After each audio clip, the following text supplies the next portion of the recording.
छोटे किसानों की परेशानियों से हर कोई परिचित है। समय समय पर उनके सशक्तिकरण की मांग भी उठी है। हमारे आदरणीय शरद पवार जी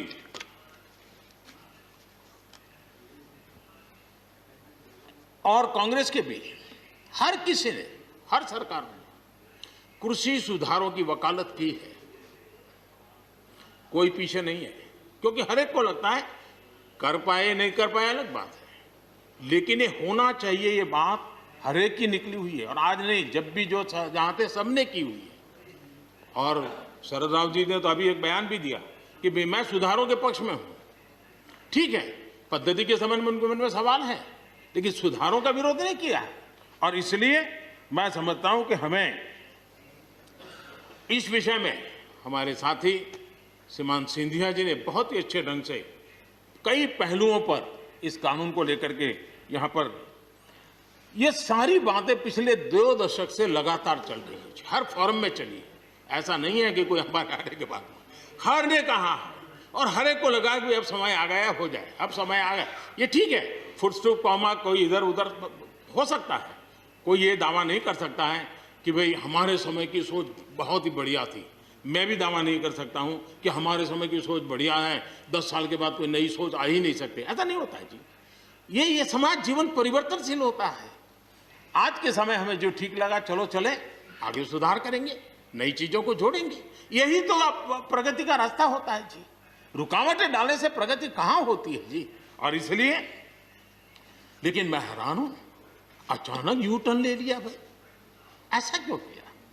ठीक है, आप आंदोलन के मुद्दों को लेकर के इस सरकार को घेर लेते हैं, लेकिन साथ साथ किसानों को भी कहते हैं कि भाई बदलाव बहुत जरूरी है, बहुत साल हो गए, अब नई चीजों को लेना पड़ेगा, तो देश आगे बढ़ता है। लेकिन अब मुझे लगता है कि राजनीति इतनी हावी हो जाती है कि अपने ही विचार छूट जाते हैं।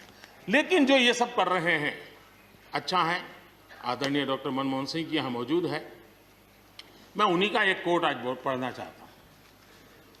हो सकता है जो यू टर्न कर रहे हैं वो मेरी बात माने या न माने, मनमोहन सिंह जी की तो बात जरूर मानेंगे।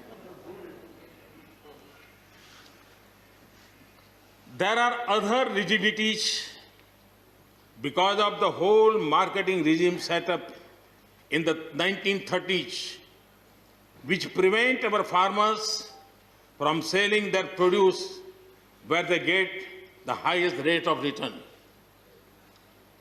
It is our intention to remove all those handicaps which come in the way of India realizing its vast potential as one large common market. ये आदरणीय मनमोहन सिंह जी का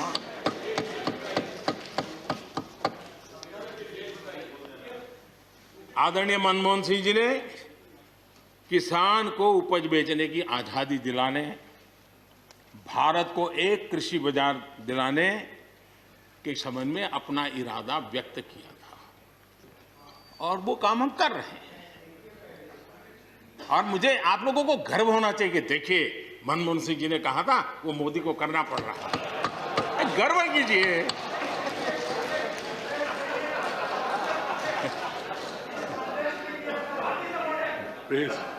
प्लीज। और मजा ये है कि जो लोग पॉलिटिकल बयानबाजी करते हैं उछल उछल करके, उनके राज्यों में भी जब उनको मौका मिला है, इसी में से आधा अधूरा कुछ न कुछ किया ही किया है। हर किसी ने, यहाँ जो विरोध में दल है उनकी भी जहाँ सरकारें हैं वहाँ आधा अधूरा कुछ न कुछ तो किया ही है, क्योंकि उनको भी मालूम है रास्ते का रास्ता तो यही है। और मैंने देखा इस चर्चा में लॉ का जो स्पिरिट है उस पर किसी की चर्चा नहीं हुई है। शिकायत दिया गया तरीका ठीक नहीं था, जल्दी कर दिया, इसको नहीं पूछा, ये रहता है। वो तो परिवार में शादी होती तो भी फूफी नाराज होकर के कहती है मुझे कहाँ बुलाया, वो तो रहता है। इतना बड़ा बड़ा परिवार है तो रहता ही है।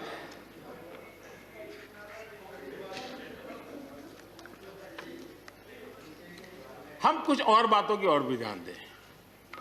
अब देखिए, दूध उत्पादन, किसी बंधनों में बंधा हुआ नहीं है, न पशुपालक बंधनों में बंधा हुआ है, न दूध बंधनों में बंधा हुआ। लेकिन मजा देखिए, दूध के क्षेत्र में या तो प्राइवेट या कोऑपरेटिव, दोनों ने एक ऐसी बड़ी मजबूत चेन बनाई है, दोनों मिलकर के इस काम को कर रहे हैं और एक बेहतरीन सप्लाई चेन हमारे देश में बनी है। इसको हमने जो अच्छा है उसको, और ये मेरे काल में नहीं बना है, आप भी इसका गर्व कर सकते हैं, मेरे काल से पहले बना हुआ है, हमें गर्व करना चाहिए। फल सब्जी से जुड़े व्यवसाय में ज्यादातर बाजारों का सीधा संपर्क रहता है, बाजारों की दखल हट गई है, इसका लाभ मिल रहा है। क्या डेयरी वाले, फल सब्जी खरीदने वाले उद्यमी, पशुपालकों की किसान, क्या जमीन पर कब्जा हो जाता है उनका? पशुपालन पर, पशु पे कब्जा हो जाता है? नहीं होता, दूध बिकता है, पशु नहीं बिकता है जी।